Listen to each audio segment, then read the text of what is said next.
tutandikire bwe tuti omusumba Rosias Bugingo amawulire agakeeredde mu matu gaffe ne mu maaso gaffe akubiddwa amasasi era ng'ateeberezebwa okuba nga amasasi gamukubiriddwa Nansana wakubiddwa amasasi ngadde ewuwe era kigambibwa nti abadde ava Kanani ontegeera n'akubwa amasasi ku sayidi y'omusumba Mukama mulungi nti ye afunye ebisago nze ndabanga eyo eccupa eyo sikanure eccupa kyaka baadde bagezaako kumukakkanya baadde bagezaako omumukakkanya so ayinza okuba tasustaininze bisago wabula abadde driver we erinnya ntembadde naye kuki weeba kadi tannawasa okay driver erinnya ategerekeseko lya Richard Richard ye afiiriddewo mbulaga yes kakati kino tekiriimu yeyo Richard yoyo very sad mwana muto nno muvubuka muto kye saagala kulowooza ya Richard yali ku mukolo gwe saagala kirowooza bwentyo kiba kibi kali naye ebyo bye bibaddewo ekikesezo nnaku olwaleero sooka ompeka vidiyo akabadde ku scene sooka ompeka vidiyo ako tumanyi tufune ka vidiyo ka Senkubuge bakeddeyo olunga nfiira ku bulala sooka ompeka vidiyo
Mu yonna mukama waffe Mr. Senkubuge wuuyo mumulaba tuva mulago mama full figure wuuyo mumulaba tuva mulago saawa eno Mr. Senkubuge nange kisashe Ivan kitalo nnyo ekya Uncle Richard naye mukama twagala mwebaza oba omusumba Rosias Bugingo taata waffe amulekedde obulamu amuwadde ekisa kozesa ekigambo kyakozesezza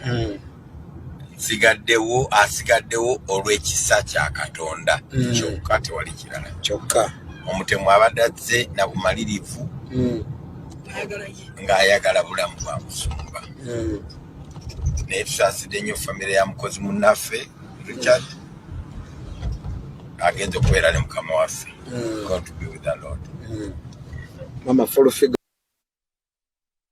kakati okusinza ku komenti zammwe abali ku social media nze batukkirize nti ki bw'obadde bulumbaganyi ago ge mazima agotasobola kukola ki kubuusabuusa naye njagala ono abadde driver abadde mu bodyguard we abadde byombi kakati omuntu otandika ddi muyambi and PA aba PA we kyesa taba bodyguard we okay abadde PA but sometimes ngamukolamu nga driver okay kakati kitegeeza pastor tabadde na mukuumi talina mukuumi he never saw it coming era nga kuvadda pastor yatakirizanga kutakiriza mbakuumi kuvadda the pastor Bugingo ino tatakiriza mbakuumi naye ate tulabyeko ku bulumbaganyo obufaanaganako bwe buti nga butwaliramu ne betuyandibadde tuyita ba escorts kakati nze njagala kwongera kugatta ddoboozi ku ddoboozi tubadde nga tukola ki tuleeta omuntu we murealizinga nti no yeetaaga omukuumi temumuleeta kufana mukuumi what we muri realizing nti omuntu yeetaaga obukuumi temuleeta mukuumi we kufa naye kuba abakuumi bafa nnyo okusinga bakama baabwe ba principle kubanga amateeka oba amateeka oba ne afuba nnyo okulanga protectinga mukama we kitegeeza nti pastor aba wakufuna kati bakuumi either you get a lead car oba tosobola ku affordinga lead car funa double cabin naye nga kuuma ali bweru okutangira okay. Ekyo kikulu nnyo okusobola okwewala ebintu ebifaanaganako bwe bityo. Koza Bobby Wine yali ani? Driver. Yali driver, yali Yasin Kauma. Yali driver. Okay. Kakati mu bino byonna bwe ndaba bino ebintu ebiri ku abadde bodyguard. Ade bodyguard. Kakati waba abadde bodyguard, that is wrong because the moment you start realizing nti no totally safe. By the time you need a bodyguard, you have a bodyguard. Tosobola kuleeta askari nakuumira mu nnyumba. N'omufira n'omufaliso ne waba agwaze ku mulyango. It is not anywhere. Is it one when ndabeko mu media, some media group, Mediaologs, it actually pastor yabadde avuga? Obakitege. Kati simanyi ne wabanga badde bodyguard we okumukuumira munda tekibadde kituufu. The moment wotandika okutegeera nti wetaaga kuuma kakati kitegeeza omukuumi w'omusumba waba okitegeera nti omanyi wabanga ekyaddala abadde mukuumi we pastor abadde alwanagana ne past ye ne present nti pastor yakubanga ba bodyguard yabakubanga ng'akuba okukuumibwa. Lwaki oba okuumibwa? Obanga Katonda omulina lwaki oba ofuna abakola ki abakukuuma. Kati ate later on n'akizuula nti weetaaga okukuumibwa. Oba ontegeera. Kati ate mu kwetaaga okukuumibwa nga tosobola kujja n'otandika n'ofuna abeebambalo kubanga bayiga babeeranga n'ebyambalo.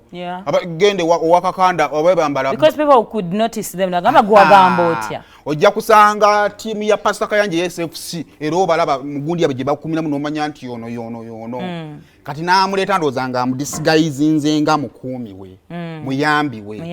Oba ontegeera. Kati wabanga abadde bodyguard we. Because kino waki nkigamba nti nze at least nafolowinga ko nnyo Pastor Bugingo ng'atandika. Nnyo. Kati kino wabanga abadde bodyguard we kibadde kikuba kiyakubira kiyabuliranga. But that is life. Wetuba tutandika mu bulamu bingi nnyo betugamba nti ebisoboka bitandika okukola ki okusoboka. Kakati nze ekimumyemu kiri kimu kyokka is muntu akubiddwa amasasi mu bulamu tukolera ffe nene public esalawo kinene nnyo. Lwaki bawakana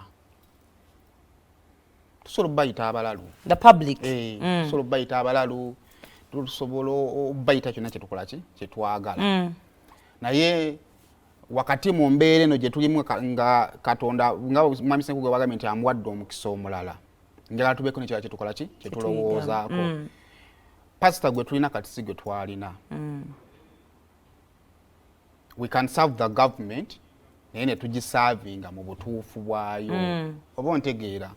I think Musumba ali beyond a level y'okubeera nga ye aleetebwa kukasuka mayinja. Abasumba bonna mu Uganda baservinga omulimu ogwo. Waki ye pastor ogugwe gulabika nti gwaservinga. Pastor yuna bawa bonna. Ekyo waki nkyogera nkibuildingira ku byenda ku social media. Kubanga pastor is a boss to over 100 people. Abali bound to be jobless singa avaawo. Abo abantu 10 balina abantu ababali emabega tobamanyi muwendo. Abasobola n'okujja ne bakutuusaako obuzibu nga balaba gwagira mukama waabwe agende. Abakulaba nti oli musanyufu. So obulamu buno nga bw'osobola okuba nga wali tokkiririza mu bodyguard essaawa zino nga ogenda bafuna obulamu bw'okubeera safe.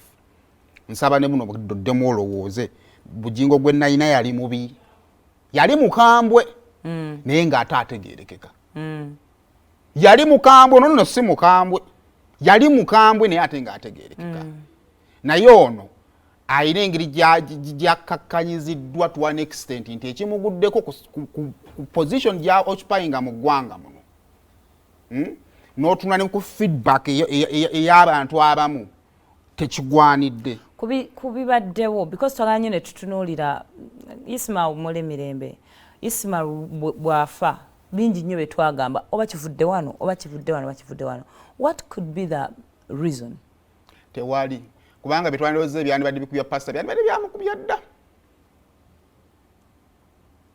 Naye the new gundi setup gundi yatandika eyo a little bit challenging. A little bit challenging. Yayingira nnyo. Is too political. Kale bino bye twogera bye tuwulira bye tulaba ku social media but report entuufu police ejja kuba egituwa. Naye nga mu byonna kye tusaba twebaza Katonda nti mulamu. Omanyi buli bw'oyagala okusembeera ku ntaana bw'oti kikuzzayo okuddamu okwerowoozaako. Nyinza okuba gye ngenda mbadde nina kyengoba naye kyengoba kye nali njagala okugoba. Then namwe abali ku social media temwoli ssanyu na muntu kwagala kusembeera mugo gwa ntaana kubanga byeno defina gye tugenda okugenda. So tuyagaliza ate era omuntu wafa, that's the end of the story. Abatayize abatakoze eki ekyokubiri tekimufuula mukyamu oba ontegeera. So naye nga mu byonna Musumba twogera kukulisa then tusaasana family yooli eyafudde ndowooza ekyo tugenda kireka awo nga bwe kiri tulina kitugenda kisusaako.